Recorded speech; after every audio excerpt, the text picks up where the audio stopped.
Welcome to Google Ads Unleashed, the podcast that helps you harness the power of Google Ads. And now your host, Jeremy Young.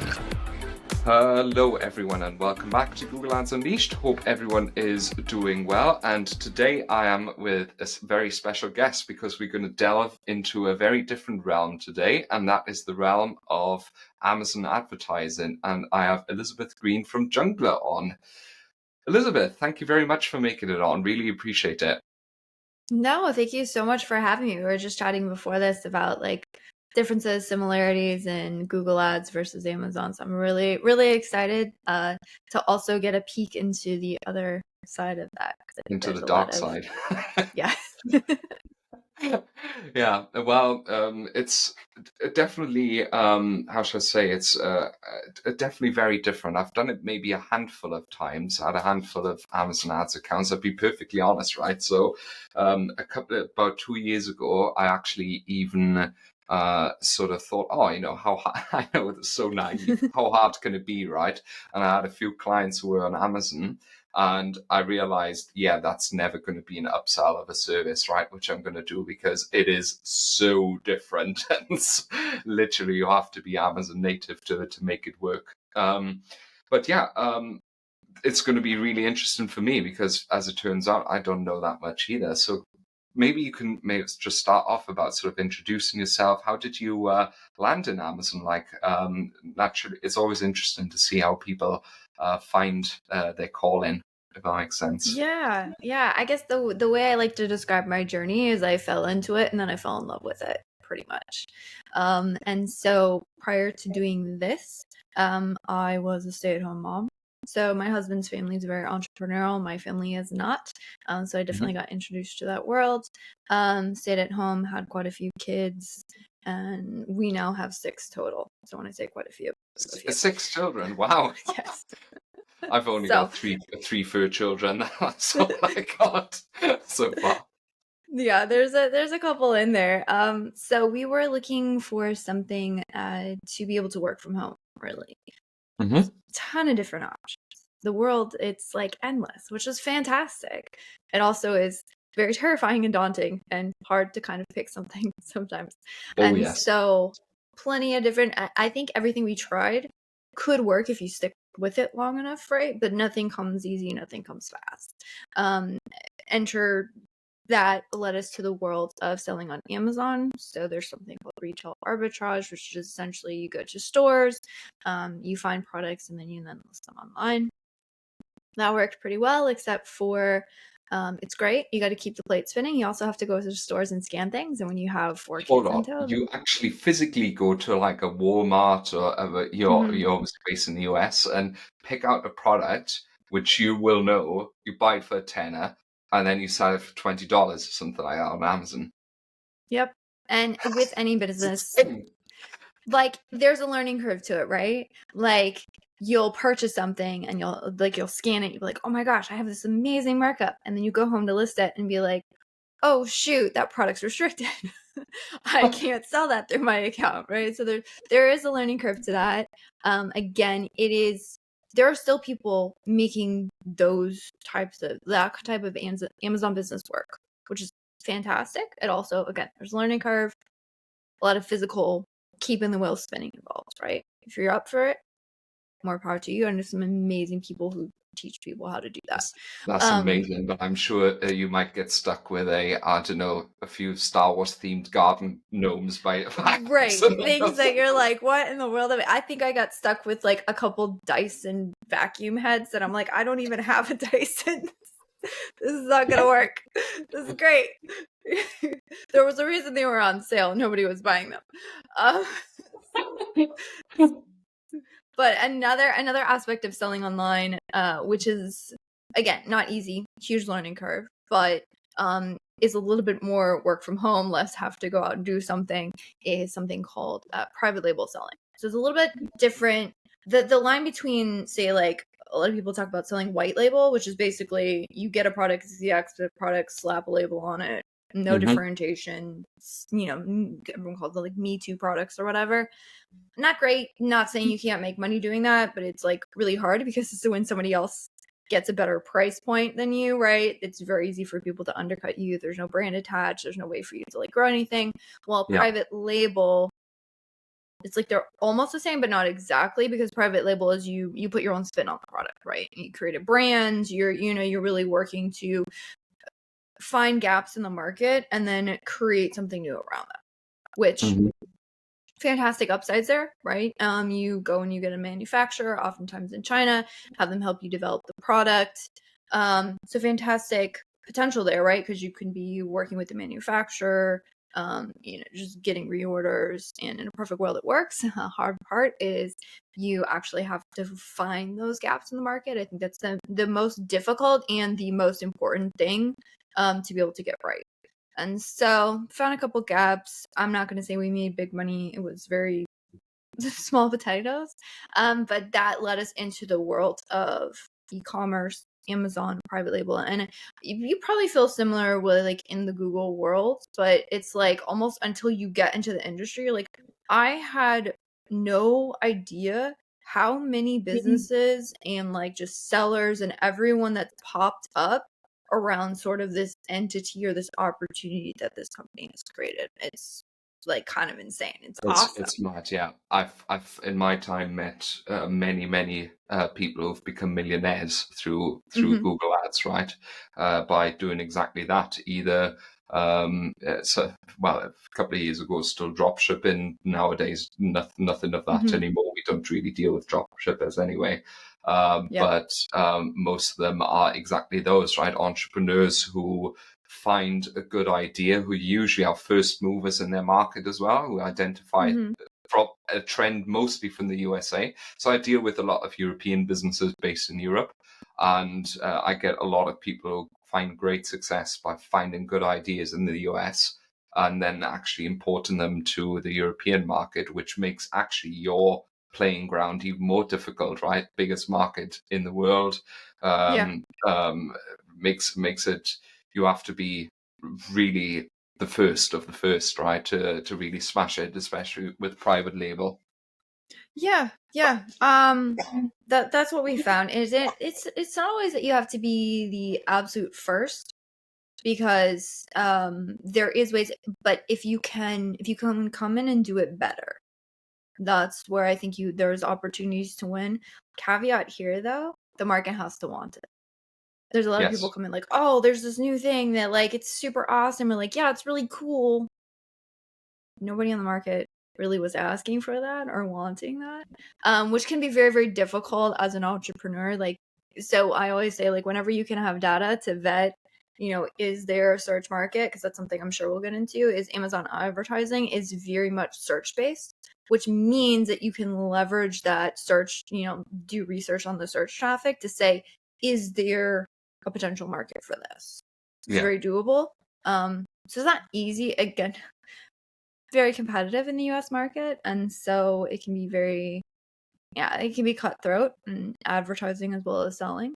But again, with just the sheer amount of traffic on the Amazon US platform, the potential upside, if you can grab a piece of that market, is much, it's huge. So you've started then doing exactly that, being stuck with some dice. You said Hoover heads, which is funny. To then what was sort of the next step in that evolution for you? Yeah, so the next step in the evolution was I got pregnant with twins. Okay. And that was a beast.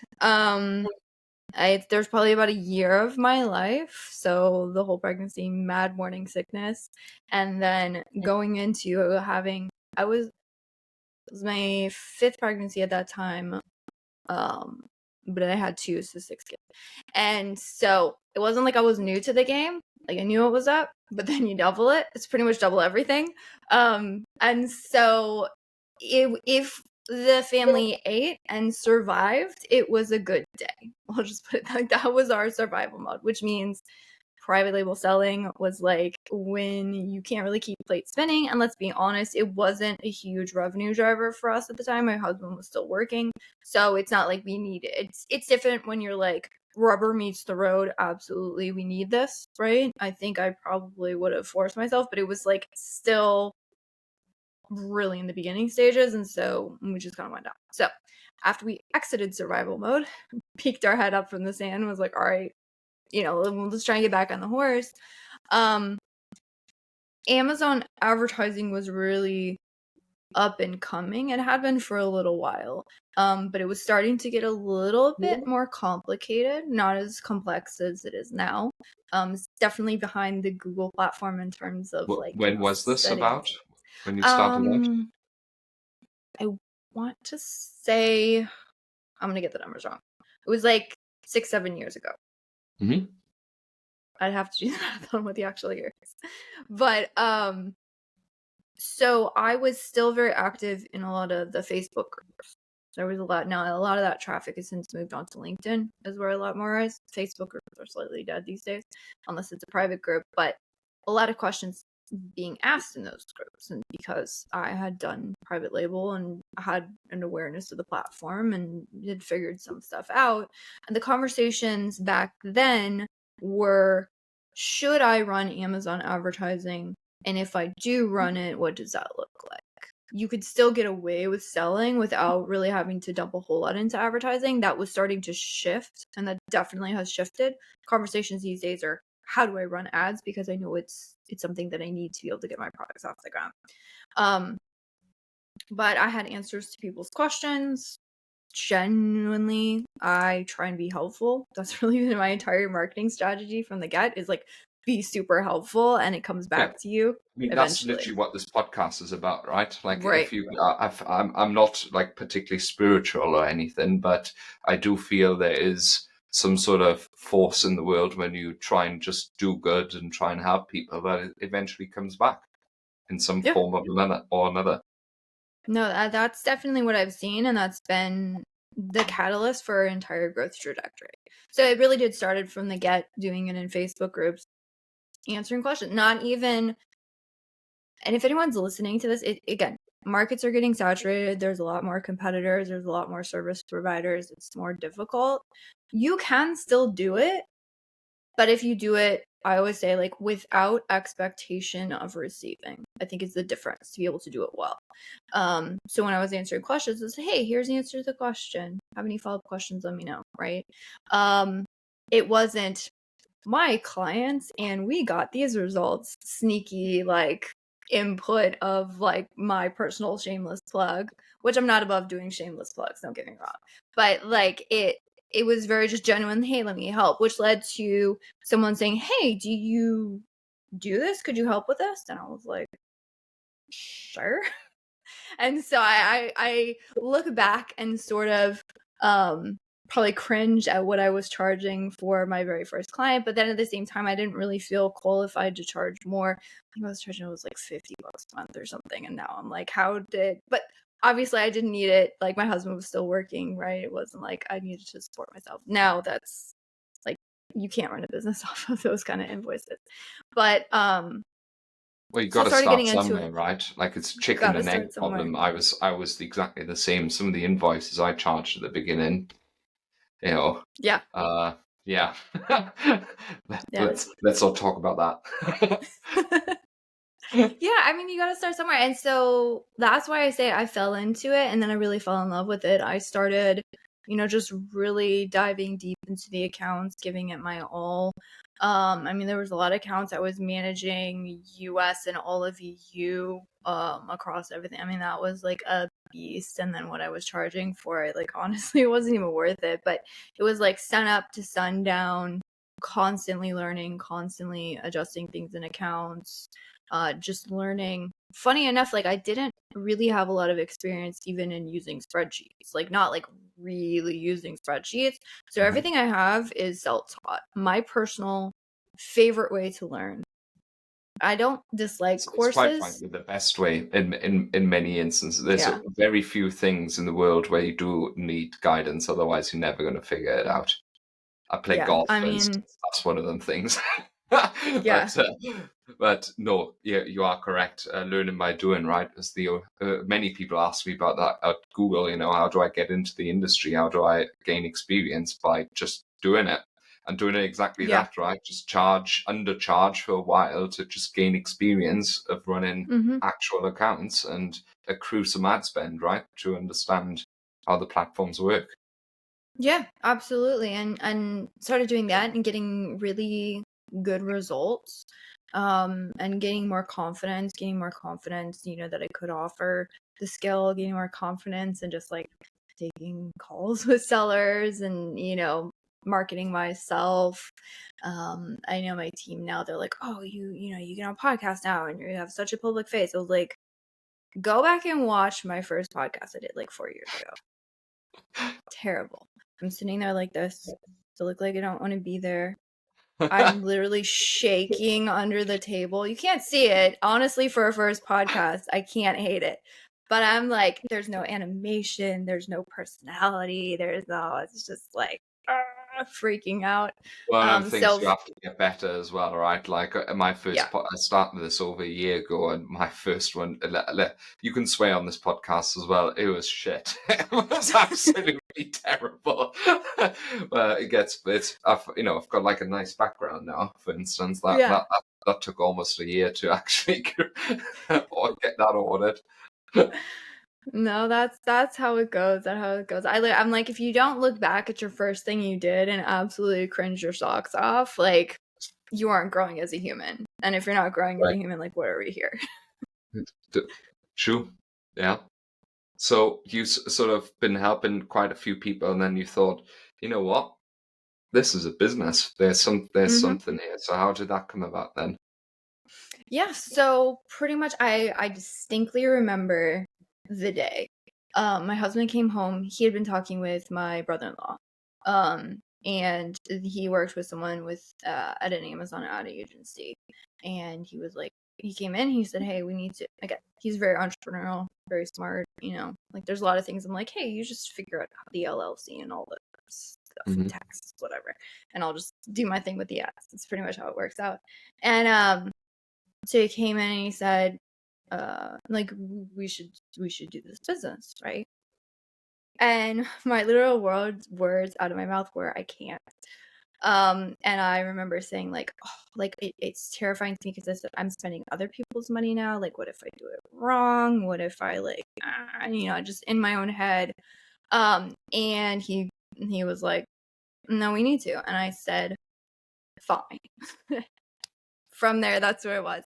And I don't know if it was with him leading the charge on that. It almost felt like if I failed, it was his fault because he told me I had to, maybe. And so through all of it, honestly, I can confidently say I wouldn't be where I am without his support. And I know that kind of, it's like, oh, my supporters or whatever. But it's like from the beginning, he really has been my confidence when I had none. And now I have enough reps I have enough history of doing that I can look back at that and gain confidence from that for like whatever the next level looks like for me. But in the beginning, when I had no level, when I had nothing to rely on, when I wasn't sure of myself, when I wasn't really sure that I could do it, he really was that support for me, which That's honestly I really like that. It's really inspirational. I think also there's no I'm not for the lack of other word, there's no shame in saying that as well. Like for instance, my business was born out of circumstance as well, right? A few of the listeners actually know that. I think I shared this story once. My mum was very ill at the time. Unfortunately, she passed away from the cancer. Then three months later. But I had to look after her, and my job at the time said, "You have to come back and work," right? And I said, "There's no chance, obviously not." So I quit the job, yeah. started the business, and my wife, now wife, was there for me all along. And she said, "You can do it," right? So likewise, so without her support and without other people's support Yeah. around me, this would have never been possible. And now we sit here talking on a podcast, right? So it's amazing how things work out. Like you said before, you can do everything when you stick to it. I like that Yeah. quote, by the way. Yeah. That's amazing. So you've then found a jungler. How old's the business, roughly? How many people, if you do you have a few people under your wings? How many clients roughly do you look after? Yeah. So looking at it, like we have about 15 people on staff right now. Looking on probably getting some more, upwards of about 30 clients or so. I still look at that. I'm like, dang it, I've been at this for 6 or 7 years. Like it should be bigger. And then I look back at it and where I was even just I a mean, that's year pretty ago. good. It's pretty good. Yeah, you always like, I could do more. But for me, honestly, I think one of the big reasons is that I am. I think it comes back from even just like our inception when I was saying like, oh, I don't feel like I can do this, not because I didn't think I was smart, but because I was really, in some ways, terrified of the effect that I could have on someone's business, right? For Yeah, good, but if you don't do it well, or not so good. And so a lot of that has come, maybe where we are today is me focusing a lot on the internal growth and the internal quality. And right now I can say with absolute confidence that like our team is absolute and utter rock stars. But I'll be honest, it took me a little while to really recognize and hone in on what a rock star looks like and to stop making excuses for people who I just genuinely liked and had helped me in the beginning of the business, but hadn't kept up with the evolution of just like the constant quality. We keep stepping up the game, yeah, honestly. And it's like if you can't keep up with that, I will do good to you. So there have been some team members who I'm like, hey, look, like you haven't been able to step up with this. I really respect what you do. I think you have this really good solid skill set, and I don't want to discount that. It's just it's not a good fit for us and where we're going. And so there have been some people where I've gone out of my way to like place them in a position that I know is going to be good. Reach out to my network, help them find another. Obviously, if I don't have a quality person and there's been let go for other reasons, then I'm not I'm not going to refer those people to my friends. I'm not going to badmouth them, but I'm not going to go out of my way for that. But so that I think has been a lot in the beginning. So it was just me learning the craft, then learning how to hire well, learning what good looks like internally, getting more support internally where I felt more free to be able to like step out and really focus on other like growth aspects of the business, being like marketing and sales. yeah. That's I can feel that because we're very much so. The agency's been around for 4 years, so just short of like sort of how long Jungler's been around, but we're in the same sort of situation, right? In terms of it's especially in our world, it's really hard, and you have to work really hard to stay up to date all the time and to ensure that the internal quality reflects those changes. At the same time, training people internally, we regularly get external help, of course, to increase the quality of our work. It's really difficult, right? And also, I think that's another actually measure of growth. It can't be quantified as well, but I genuinely think that's a massive growth factor as well, of your business, not just the number of people or number of clients that you look after, right? You said something before, or we could be bigger, like we could probably be bigger as well. The question is, do I want to do that and sacrifice the quality? Because something has to give, right? We're not superhuman. I mean, for Christ's sake, you got 6 children as well to look after, right? So you need another four days in the week to get everything done. Otherwise, so I think that's awesome. Well, that's a big business. I quite like it. So you can be really proud of yourself. Well, thanks. I appreciate it. When people come to you, Elizabeth, what does usually the process look like? What type of businesses come to you? How do you vet them to be a good fit for that? Because a lot of listeners now here will be e-commerce business owners And then thinking, you know what, Amazon is something I've never really thought about. We do a couple of $100,000 a month in turnover. Really should be on there. What are sort of the criteria to be on there? How do you get on there? What are sort of common challenges? Maybe what from which point onwards is it a good decision? Can you be an Amazon first brand and then build a Shopify store, or is it impossible as a Shopify or WooCommerce store to get onto Amazon as well? What's usually the process there? Yeah, that's a really great question. A lot to unpack there. So I'll clarify like who's a good fit for us, and then I can give some perspective on like the whole Shopify and Amazon first and whatever, because I do talk to a lot of brands and I have a lot of friends in the industry who sort of manage more than what our business manages. So for our agency, I have chosen to focus on specifically Amazon advertising, and then mainly focus on platform advertising. There's a ton of ways to expand offering. Like I could go in 20 different directions, and I keep looking into that and then keep realizing not yet. For myself and where I'm headed, not yet. I have some exciting ideas of where that might take us. It might take me a couple of years. Which means for me to be a good fit for a business, they have to already be selling on the platform.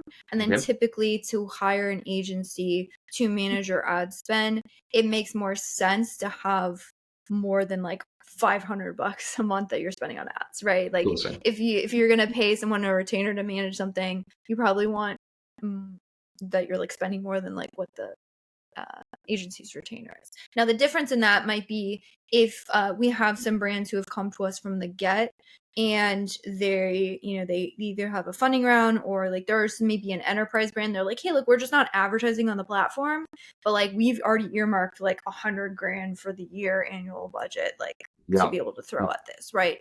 That's a slightly different conversation, but if you're like brand new to the platform, you're still getting your sea legs, you're trying to figure things out. Again, it's not that it's not bad to outsource something that is not your area of expertise. What I always tell those brands is, look, is the juice going to be worth the squeeze? Do I think I could absolutely crush your ads? 110%. And do I have massive confidence in my team that if you want your ads run well, we are the people to do it? 110%. Do I think it makes sense for you at this level of the game, given your cash flow? No, not yet. And so that means that we fit within a very specific criteria. The other thing, you said you had several service providers listening in. So I did this thing a little while ago. On that note, by the way, Elizabeth, sorry to jump in there. Yeah. If someone's not a good fit, so this is very similar to me. Like I came off a call about 2 or 3 hours ago with someone who I did she was part of a group coaching many months ago where I've sort of given a few lessons about Google Ads. And she came to me and they spent, I don't know, €1,500 a month, something like that. I said, I can't help you. But what I've done for this situation is we do actually online coaching, right? So it's almost like a downsell, if you like, to get people onto. And actually, a couple of listeners sort of have come through this. They've come to me and said, "Listen, I need someone to run my Google Ads, but I've only got $5,000 a month." I said, "Well, it probably won't pay to pay an agency, but you can do coaching, so that would be maybe something that you could consider further down the line." This should be almost like an off the record. Yeah, you probably know this I'm gonna QA you for that, maybe if you don't mind me picking your brain, because yes, I have heard that before. Like, hey, you should have a coaching offer. I 110% agree with that. Again, it's because for me as a business owner, there's been so much that I've had to learn, and I'm still continuously learning, that for better or worse, I think the thing that I have realized is it is constantly remembering to say no to something that doesn't fit the specific growth path I'm on. And while that makes total sense. It also is going to take away from the things that I'm currently building and need to get in place before I can focus on something else. And that's just like, that's a personal, that goes back to like, honestly, I think even just running good advertising or a good business, the way that we try to constantly approach running Amazon ads is, what does your business look like and what does good look like for you? Because I'm sure you have very similar in the Google ads world, right? Someone's like, oh, I want to double my business. Great. You want to double your ad budget? No. Okay. Let's like, what does that ad budget look like? What do we feel like we could get from it? What does good look like for you? Like, we had one client call that I hopped into. I have a lot of team running those calls now, but every once in a while they're like, hey, we really need your help with this. And so the client was asking about wanting a projected like total sales forecast. It's not always you probably have the same thing when somebody asks for a forecast. You're like, all right, so many asterisks and like things next to this, because not everything's gonna be 1-to-1. There's always gonna be fluctuations, yada yada yada, right? But like and so when I was QAing, so we're trying to think, I mean, forecasts are easiest when you work backwards.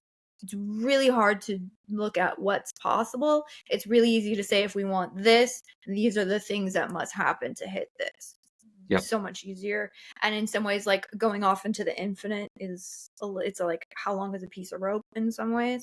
And so I always try and ask those questions, like, okay, like, why are we needing this? And they said, oh, we need to figure out what the sales forecast is, because then we need to figure out the budget that we need to get there, because we're dealing with cash flow issues and we need to make sure we have enough runway.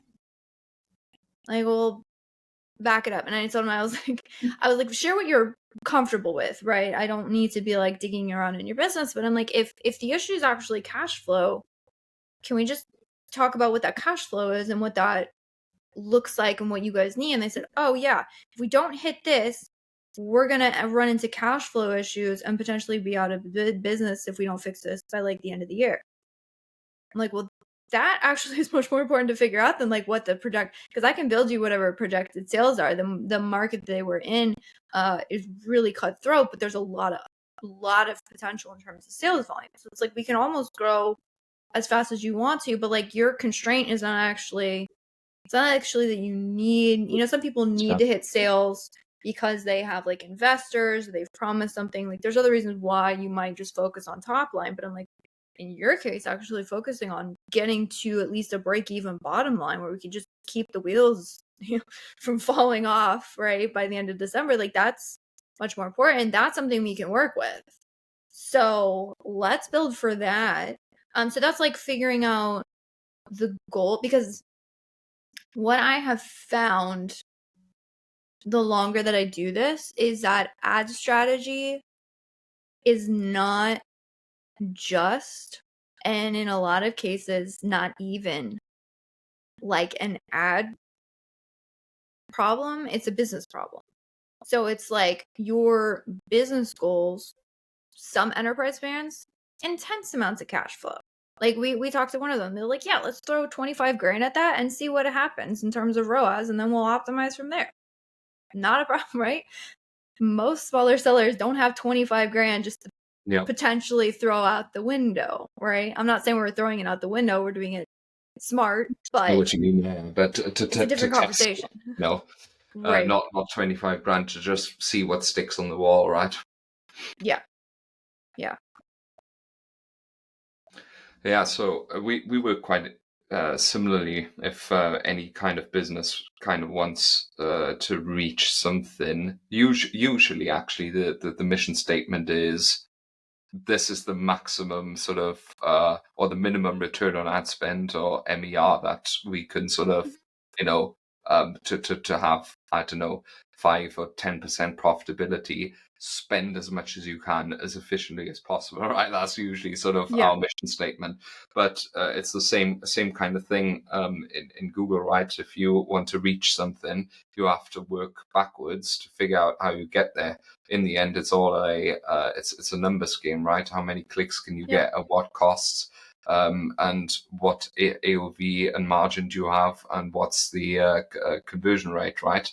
and then some of these numbers have to, either the CPC has to come down somehow with that, or you have to increase your click-through rate somehow, or you have to somehow improve your conversion rate, or either all of them, right? Something has to happen in order to reach those numbers. So it's very similar. So most businesses who come to you, what kind of issues do they face on Amazon? Is it usually that there's this famous metric, which is like the North Star metric in Amazon. What was it called?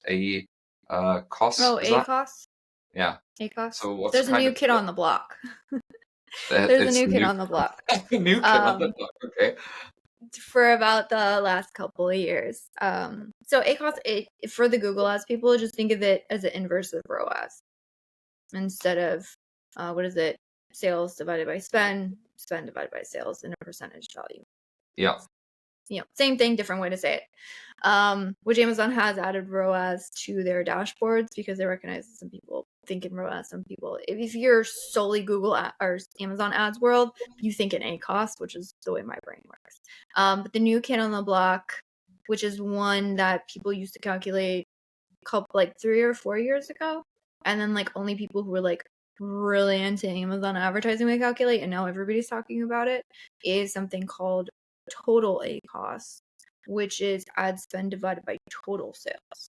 So this very unique dynamic, and also something that makes it a little bit more difficult because you have to have like a very holistic picture to everything, is the fact that Amazon advertising does have an impact on your organic market share or your organic search market share, which is very unique from the Google Ads world. So if you're looking at Google Ads, because like obviously you can get sales and you have the whole traffic and all of that stuff, but it makes sense to look like specifically at the advertising, what is the very distinct performance of the advertising. Well, in the Amazon ad world, there's also sort of these reverberating effects that can actually have like a very big impact, or if you run it wrong, a very negative impact on like the total sales volume and those fluctuations. And I know back in the day, like Google at a time, like you could just like throw money at ads and like go up in rankings, right? Like they had that, but then they realized like, oh crap, we're getting all of these really crappy websites that are just like spamming the crap out of stuff, and it doesn't provide a good user experience for us. So it's not within our best interest. Well, the way that it works with Amazon and their advertising platform, it actually is within their best interest. Both from they can get a lot more ad dollars out of their sellers, but also the way that Amazon search rank works is they just want to make sure that the consumer is shown products that they know they're likely to buy and they have good interactions with. So the way that they do that is, where can we see good click-through rates, add to carts, obviously conversions, purchases being like the ultimate form of that. And as long as we can see these positive consumer interactions, we can relatively deem that, okay, if somebody searches this thing and they have positive interactions with this product, we should probably showcase this product more. Well, the way that works with how ads feed into that is they don't care if that interaction happened through an organic placement or if it happened through an ad placement. Because at the end of the day, they still have to click purchase the product. So you can show it to somebody all day long. Nobody clicks on it. Nobody likes it. Nobody purchases it. Well, they're not going to reward you just for spending the ad dollars. The ad dollars have to convert to something. So that means that in some ways, if you can go maybe a little bit negative on your advertising in terms of, like return on ad investments, but because those ad investments can be leveraged to grow market share, and there's like a very obvious correlation there, then it makes sense to continue that. But obviously tracking that, you're like, okay, so if I'm spending in the negative, like I don't want to just spend in the negative and completely lose money. I still need to take into account profits. Still need to have cash flow. You can't run a business on negative profits forever. Like it's not going to work. And so to get a handle on this, what sellers will do is they'll calculate, or advertisers, myself included, calculate something called total A cost. So it's basically our ad spend divided by total sales, because we know that there is an impact of ad spend on total sales. So if we just essentially we're saying, what percentage of my total sales am I spending on my advertising, and then Basically, is like it your Amazon yeah MER, right? If you want to say it yeah like that in a certain yeah way.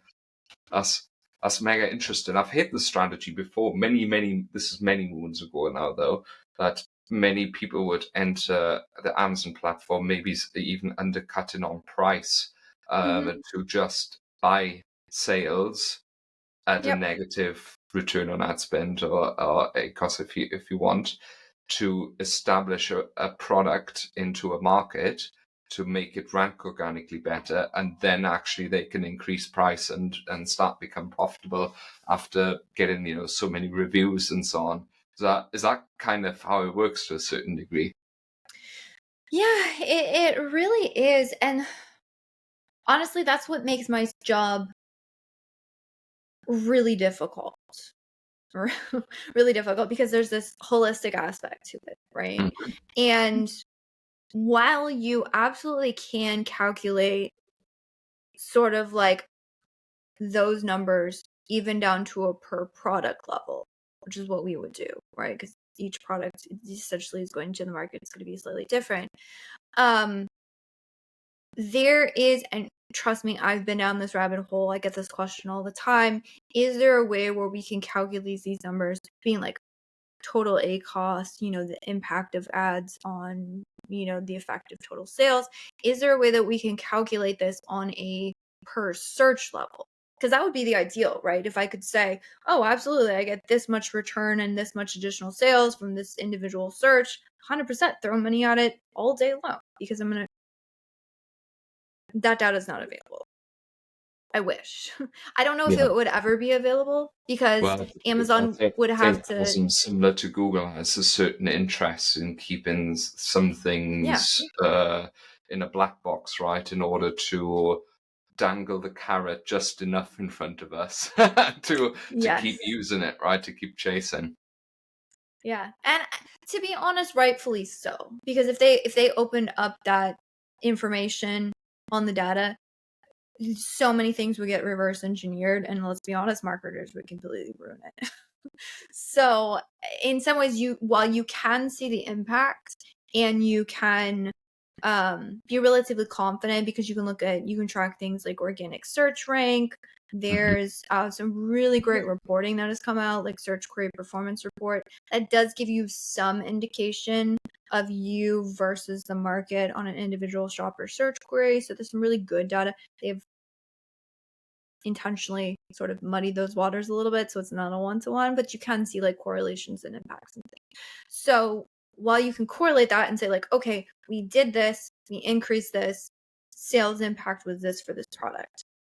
But the part that makes that so difficult, which, to be honest, that's why I'm still employed, is because where that line falls, like how much to pull back, how much should we push, what is the impact of these changes that we're making, which search pages are going to give us the most bang for our buck, all of the above.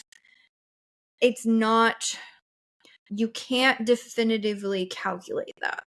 You You have just to need to slowly have test. sort of just an experienced gut feeling of testing, and that's only something you can gain through experience, right? I often get this with budgets, right? A lot of people ask me all the time, what budget how much should I increase by? And the weird answer is I can't actually tell you, right? I've got quite a good sort of set of rules, never increase budgets too much, because Google's really sluggish. I don't know how Mhm. Amazon is, with certain changes. It's not like it'll be that you'll see an impact straight away tomorrow. It's going to take a couple of days until the algorithm integrates a big budget change, a bid strategy change. But I just know. Does that make sense? I just know what I Yeah. need to do. And then a week later, I can actually see, okay, that was too much or too little. Or it's like with any decision in life, you just have to just take a decision. If it's good, great. If it's not good, readjust, Mm-hmm. reassess, take another decision, right? Yeah. And pull back or increase spend, etc. Yeah, no, it is a very similar thing. Now, changes and those impact of those changes can be felt quite quickly from an ads perspective. So I could go That's in and very change a interesting. bid, and be showing up top of search and then immediately, be getting page 2 placements or vice versa. That impact is pretty immediate. And then the other impact, is if I increase an ad budget that was like previously running out throughout the day, the impact of that spend is going to be felt immediately. So, but organic rank changes, that impact does not happen immediately. And that's where you kind of get into these like, so if I can make the ad impact and like, if I allow Amazon to increase my spend, providing that there's a search market for it and providing that they deem my product relevant to that search, because that's something like you're never going to be able to like get a lot of ad spend if you're trying to advertise socks on like running shoes. Like there are some safeguards there, but generally speaking, if it's something you've already gained traction on, and again the search market, there's enough demand there that you can get the clicks or whatever you need to increase those. That's almost immediate. Like within 5 minutes, the algorithm's gonna like allow me to push out. Wow, But it's that's crazy. yeah, but what is my um what is going to be my, again, my organic or my increase in market share from those efforts? That takes a little more time, and so that's where people kind of get stuck. They're like, oh, if I just like throw a ton of ad budget at this, like double everything. I'm sure you get those questions too, like, hey, if we just double everything, like what's possible, right? And so my answer to those questions is always, well, I would prefer, unless you want to double it, we have some clients that go a little bit crazy. We got some insane results from that, some insane learnings, but it's not for everybody. It's hard to really like gauge that impact immediately of what the organic looks like. So my preference, similar to yours, is hey, let's give it some more. Gauge, can we gauge those impacts? Do we see that impact? Yes. If yes, let's give it more and then stair step our way up. I always describe it as being able to build off of data and previous learnings. If you go all the way crazy increases, you are now floating around in the unknown. And it's not like you can't learn anything, but your certainty of getting any sort of return, if you go that far, there's little to no certainty there. Now, if you're comfortable with that scenario, it's not like we don't know how to build those campaigns. It's not like we don't know how to run those ads. It's just being an advertiser. Everyone says like, make data-driven decisions. That's yes. If we can build off of something and be more certain of the decisions we're making, to me, that makes the most sense because I can feel more confident in the steps that I'm taking versus just completely blowing it up. One sidebar here on I was saying like being able to move like immediately and have changes. That is for what we've noticed is that's more for existing campaigns and existing ad sets that are like already running. So if I already have something running getting a lot of traction, I can almost like immediately increase that. If it's like a brand new campaign, it used to be those things just like would hit it right out of the gate. So there's some people who would like launch something and didn't really know what they're doing. Come in the next day, it's like thousands of dollars of ad spend and like, oh my God, like freak out. That's becoming less so now. So you'll put up a campaign and you might like, it's almost like it feels like an uphill battle to gain those impressions and clicks, but then, give it time once you're getting clicks and impressions, again, providing there's a search market for, that keyword, you can start to gain the traction and then again, just increase and push things up. Maybe as a sort of final question on that, what kind of sort of optimizations do you sort of typically do then? Is it sort of do you sort of improve product listings? Do you make recommendations on price? Because that's kind of the common things that we do, right? Sort of conversion tracking optimization, feeding Google the right data like customer lists and so on, optimizing listings in terms of imagery, in terms of product titles, in terms of price, etc., etc. On-page optimizations, we don't do those, but we can provide sort of best practices, clearly campaign management and setup. What are sort of common things that you can do? What kind of ads are there as well? Because the classic Amazon ad that I have in my head is, of course, similar to Google Shopping, right? The product listing at the top, but there's more in the arsenal, right, than just that. Yep. So there's 3 ad types in the arsenal. I'll answer your first question first, and then we'll get into ad types and kind of what my recommendations are. And also maybe some tips for some people listening who might not be ready for an ad manager, but they want to start. I'll give you some tips on where to start. And so in terms of what we handle, if it's an ad platform, we'll handle it. So keyword research, campaign management, ad strategy, all of the above, marrying ad strategy with business goals, all that good stuff. In terms of changes to the listings, that's outside of our service offering. Changes in pricing, we do offer insights. So for example, if we're running ads and we're like, well, we're noticing like conversion rates well below like the market, that's something to know, right? So we definitely want to offer support to our sellers. I have some things in the works on maybe offering more support in terms of advice or understanding of that.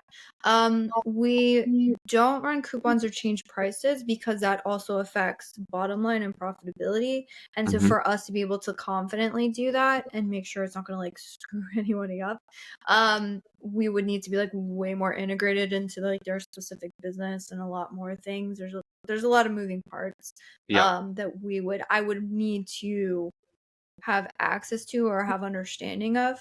And so that's kind of like, again, another piece of the business model. Although there's some really good people in the industry. I network a lot.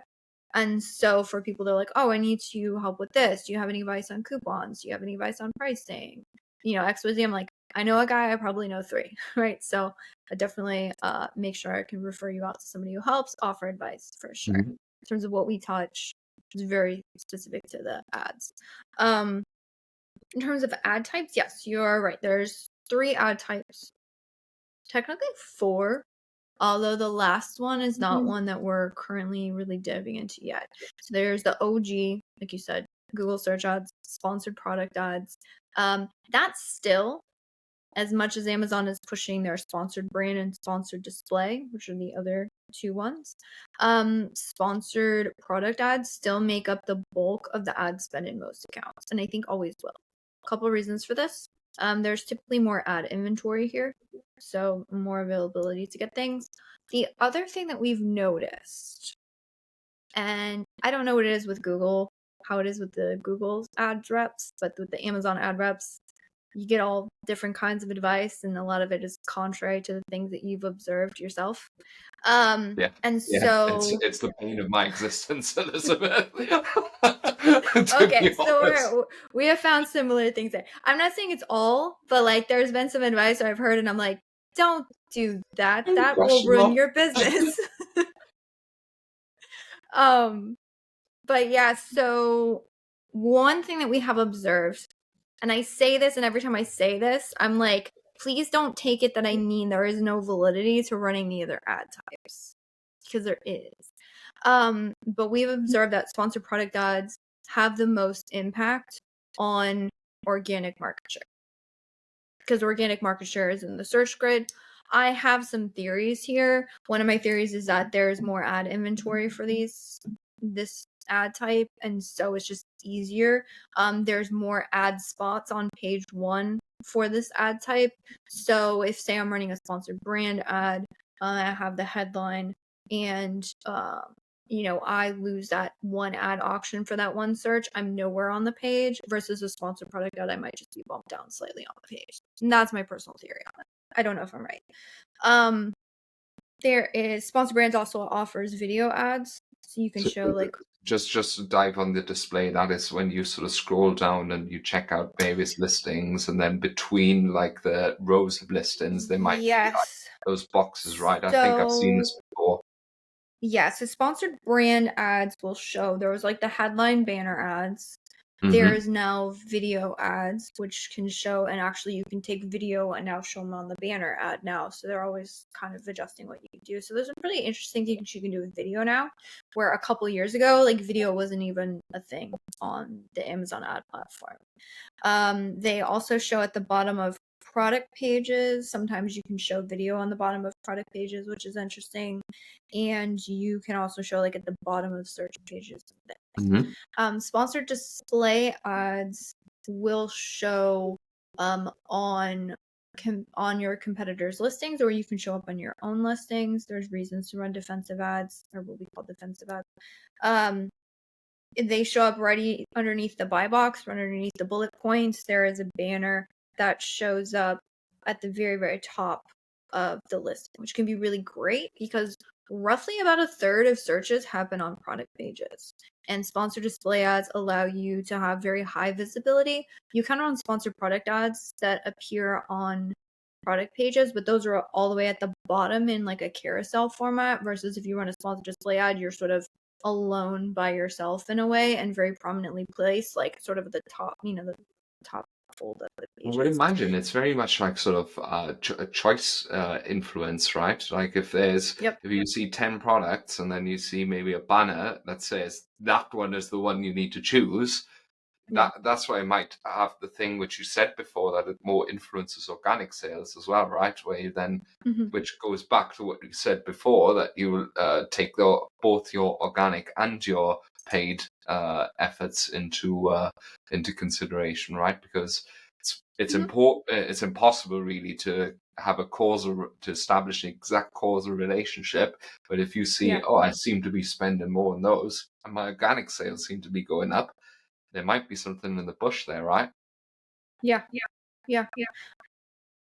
That's super. I never thought of them like that. I thought more it's like, click here and then you land on the product page, but it's more like, here is 10 different travel pillows or something like that, and here's a display ad of the one you should get out of them 10. Yeah, that one's pretty interesting. So that one's right underneath the buy box. I'll tell you why I believe that sponsored brand ads do not have as large of an impact on the organic ranking. Again, a lot of this is just through, I feel like we learn a lot of things through like School of Hard Knocks. You like see something enough times, you're like, oh, okay, so that's the correlation. So I do a lot of audits for, brands to look at their advertising. And this was a year or so ago when like video ads really came out and there was a lot more people pushing into video ads. And due to the nature of video ads, they have a lot higher click-through rates, and oftentimes a lot higher conversion rates, right? Because they perform really well. And so there was a couple of brands who were really struggling with their sponsored product ads in terms of like cost of their, return on ad spend. And so just because they had great click-through rates and great conversion rates, naturally the video ads performed better. Again, ad performance. And so they had just continued to push more and more of their ad spend into this ad type because they're like, well, this is the one that's working, right? Why not push for that? And all of them came to me with we're struggling to rank products. They're like, I'm running these ads, it's on the exact same, I'm looking at search reports, it's a one-to-one, it's the same thing. I cannot figure out why I cannot achieve any sort of search rank. It's not like they didn't have any search rank, it's just they couldn't move up despite continuously dumping more and more money into the ad that was converting the best, right? So high conversion rates, good shopper interactions, one would think it would work. And so when I QA'd these, the amount of ad spend that was going to video ads was upwards of 70%. So a very large portion of the ad budget. And for content, most brands, at minimum, at least 70% of the ad spend is going to sponsored product ads. This will be a good, healthy margin. Amazon ad reps, again, are going to tell you it needs to be more. I Sure. disagree with that. But So same with Google, yeah. Put more money towards maybe demand gen or maybe performance max, yeah, and it's basically they add inventory which they can't sell, and it's just not as effective. In the end, shopping listings, product listings are king, yes, right? They're the ones which make money. yeah, definitely. And also for context, I work and I enjoy working with a lot of founder-led brands, and so to them, brand awareness equals wasted ad spend. I'm not saying Yeah. it's true. I'm not saying that's false. I'm just saying that that is a belief that they have. It's just due to the nature of where they are. They have to fund themselves through their own cash flow. And so if it doesn't bring a return in terms of top line sales or, performance in Yeah. terms of ads, it doesn't make sense for them to run it. And I would agree from a business perspective, that would Same. be true. And so, yeah, just QAing these brands. And it wasn't just one brand. So I saw there was a sequence of about, I think, 4 or 5 of these brands where the exact same thing was apparent. Funneled everything into video ads because it can make sponsored product ads convert. Over 70% of spend going towards video ads. All of them struggling to rank. All of them could not break past second page. And so to me, I was like, well, like the conversion rates look great here. Click-through rates look great. Obviously, ad performance is great here. They're spending very aggressively on these ad types, and yet they just haven't been able to break past it. So that's where my sort of, again, it's not something Amazon will tell you. It's just something that I've been able to correlate. And then, talking with other service providers in my industry, they're like, yeah, that's what we've seen as well. Amazing. Cool. Well, that was like I feel like I learned so much. That's insane. It's been a really unbelievable glimpse into a very different world where there's I feel a lot of parallels still. Yeah. Maybe that's something to explore in another time. Maybe you'll start your No, podcast, I would love to. and I'll pop on as a guest. How would people get in touch with you if they think, you know what, this all sounds something I need to get into? Yeah, definitely. So the best place, if you're like, oh, I want to talk to her about potentially looking at my account and see if we are a good fit for service. The best place is going to be the website, which is jungler.com, jungler.com. And then if you're just looking to get more information on Amazon advertising, a couple ways to do that. So you can follow me on LinkedIn is where I put out the most content, but I'm also doing a live 1-hour Q&A session every single Thursday, where you pretty much show up, ask a question, and I'll do my best to get you my best answer possible. Amazing. Cool. Brilliant. Thank you so much for doing this. Really appreciate you coming on and sharing all your insights. That's been amazing. Thank you so much. No, of course. Thanks so much for having me on. I appreciate it. Brilliant. Well, guys, if you want any more sort of excursions like this, and of course further Google Ads tips and advice, obviously never hesitate to reach out. Connect with Elizabeth on LinkedIn. Connect with me on LinkedIn. You'll find me under, you'll find her under Elizabeth Greene Jungler, and with me Google Ads, Jeremy and Google Ads. You can obviously visit the website as well and get in touch. Thank you so much for listening, and I'll see you in the next episode. Bye-bye. Thank you for listening to Google Ads Unleashed. Be sure to subscribe wherever you heard this podcast so you never miss a future episode. If you found value in today's podcast, please share it with others and leave a rating and a review. For more information or to connect with Jeremy, check him out online at www.younganddigital.marketing. Thanks again for tuning in, and we'll see you next time.